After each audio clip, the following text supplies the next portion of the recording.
Buyurun abi, hoş geldin. Öyle bak abi.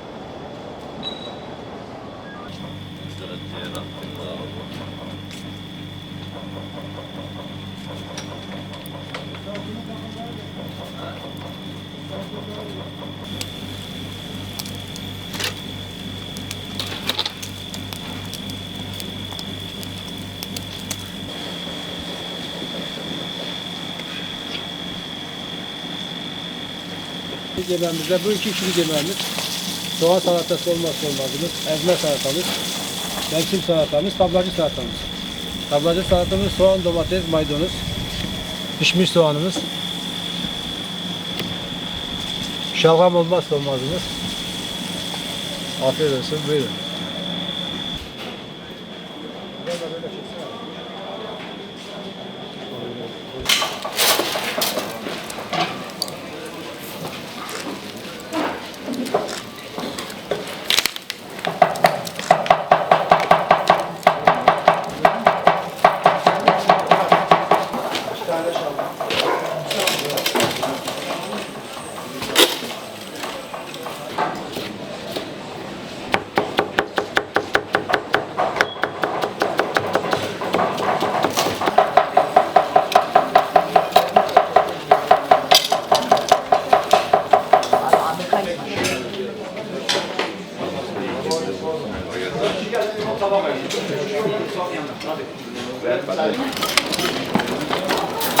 Bunlar hep iyi bir şey.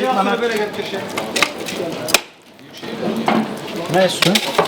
27 yıldır burada bulunmaktayız, hizmet vermekteyiz. Aşağı yukarı burada 90 yıldır var. Büyüklerimizden kalan geleneği sürdürüyoruz. Evet. Her sabah gece 4'te açıp öğlen 12'ye kadar hizmet vermekteyiz. Evet.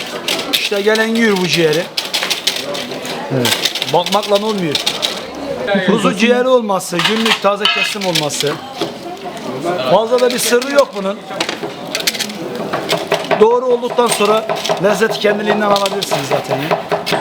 Bu verdiğimiz hizmetin karşılığıdır ya. Memnuniyettir. Hoşgörümüz.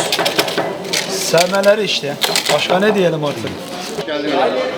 Çok memnunuz. Her geldiğimizde mutlaka Edip Usta'nın ciğerini yiyip gidiyoruz. Tavsiye ederim.